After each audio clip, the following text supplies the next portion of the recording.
Join us as today we explore Huntingtower Castle, Perthshire, Scotland.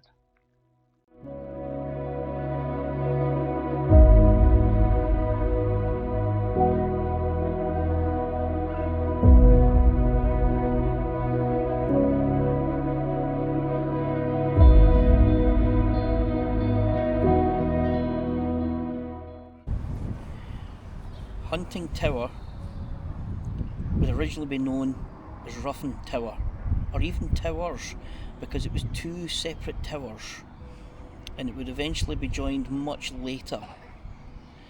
But these towers would take their place in Scotland's history and infamy.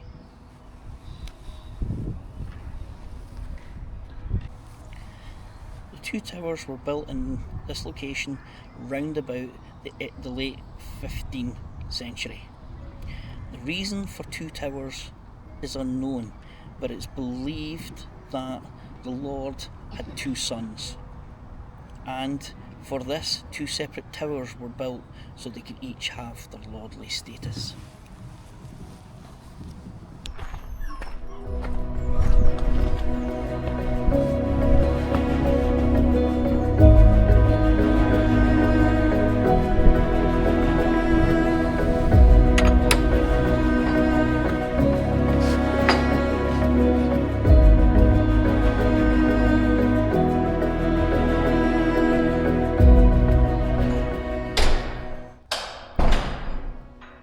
Welcome to Huntingtower Castle.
Yeah.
One of the most famous stories of Huntington Tower is the story of the Maiden's Leap.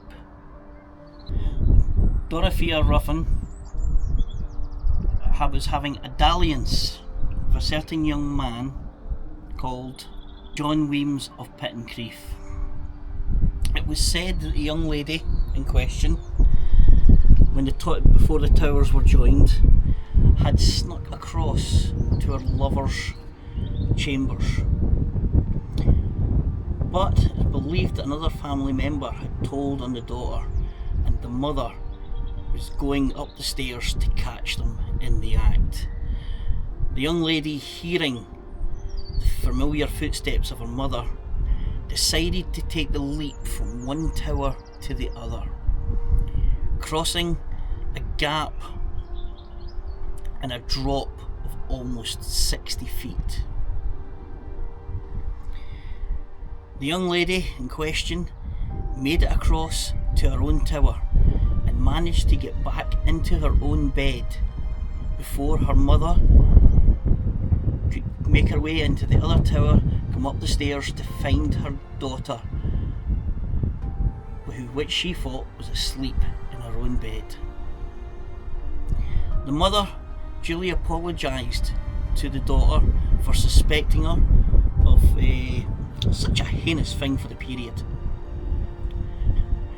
The next day, the couple eloped.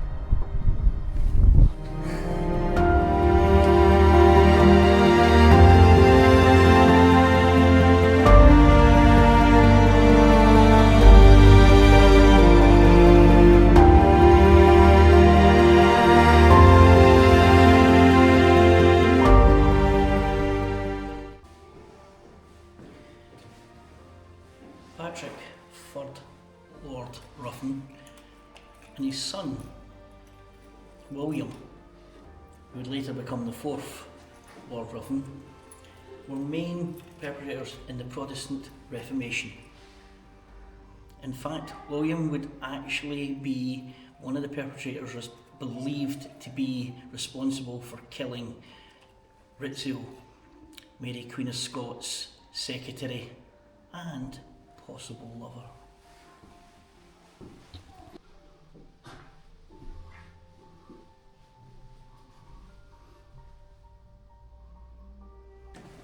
Huntingtower would become the centre point for what was known as the Ruthven Raid. It was here that William would take part in a coup d'etat, which is French for coup d'etat. 16-year-old James VI would be invited to stay here at Ruthven Tower. He was invited to stay the night. He became a guest for 10 months as he was held by William. The reason for the kidnapping was to try and take the king from the clutches of the pro-Catholic Duke of Lennox, who was also the Earl of Arran. They burst into the young king's room. They tried to remonstrate with him why these men were such a bad influence upon the young king. Eventually the young king decided that he wanted to leave, and when he tried to leave, he was told he was not allowed. The young King James, at 16-year-old, burst into tears and started greeting. The Master of Glamis said it was better bairns greet than bearded men. This young king never ever forgave these words.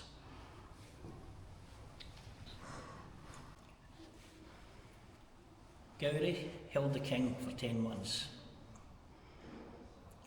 After the king was eventually released, he pardoned the men. For a year at least, Gowrie tried to leave the country, but he was captured at Dundee. He was then taken to Stirling, where he was put on trial and he would eventually be beheaded. Welcome to Outside Inside. The two towers, we had said before, were actually two separate towers. But eventually, Under the keeping of the Murrays, the two towers were eventually joined into one large tower house. So here you see, behind us here, the stairway. This would not have existed. You would have came from this doorway here into this doorway here. These were the connecting points for the two towers, but this would have all been open. In 1586, King James would actually restore the titles to the family. The son would actually become a well-known Renaissance man, a scientist. He is also believed to have dabbled in the black arts and is even meant to have died mysteriously. But James was also supposed to have been behind this mysterious death. Renovation work done in 1913 would see some of the wooden panelling being removed to find this.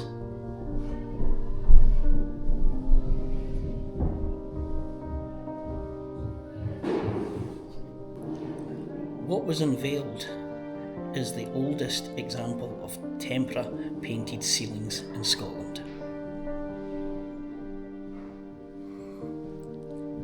Dating from the 16th century, you can see the fine designs, not only in the ceiling itself, but also in the walls.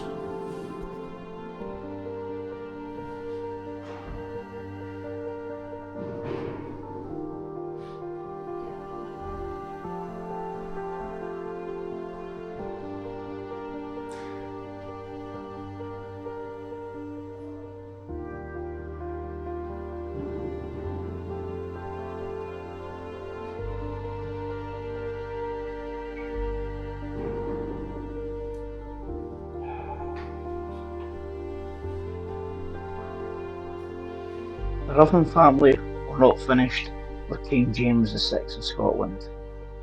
While the king was at Falkland Palace on a hunting trip, the sons of William, Alexander and John Ruthven tried to kidnap the king in what became known as the Gowrie Conspiracy.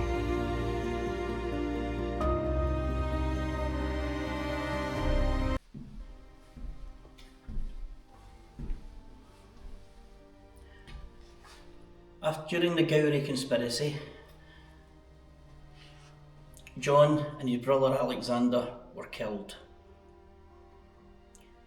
Their bodies, though, were taken down to Edinburgh and put on trial. They were duly found guilty, and their bodies were hung, drawn and quartered at the Market Square in Edinburgh.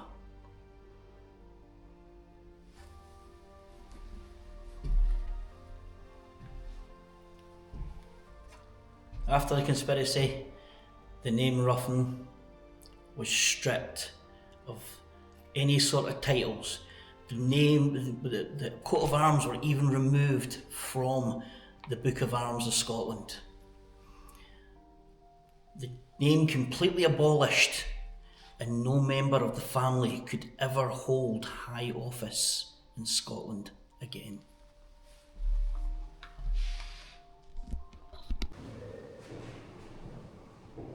The castle remained in the possession of the crown until 1643, when it was given to the family of Murray of Tillybarton, from whom the Dukes of Atholl are descended. John, the first Duke of Atholl, and his wife Catherine would give birth to their son here. Their son would become famous throughout the annals of Jacobite history, because it was Lord George Murray himself, second in command to Bonnie Prince Charlie in his march south. And the man who masterminded the victories of the Jacobite army at Prestonpans and at Falkirk.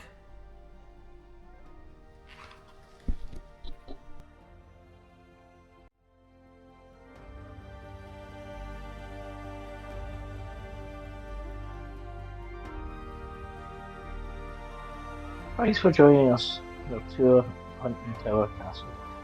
And if you ever find yourself up in Perthshire and near the town of Perth, then why not pay a visit to the castle? Thank you for watching. And if you wouldn't mind liking and subscribing, it helps to grow the channel.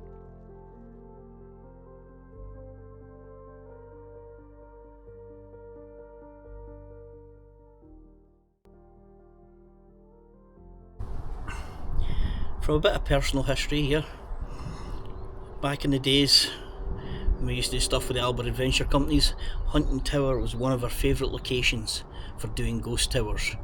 And we used to mimic the Maiden's Leap, but unfortunately our maiden didn't make it, as the dummy in question danced along the ramparts and took the jump she would fall to her death.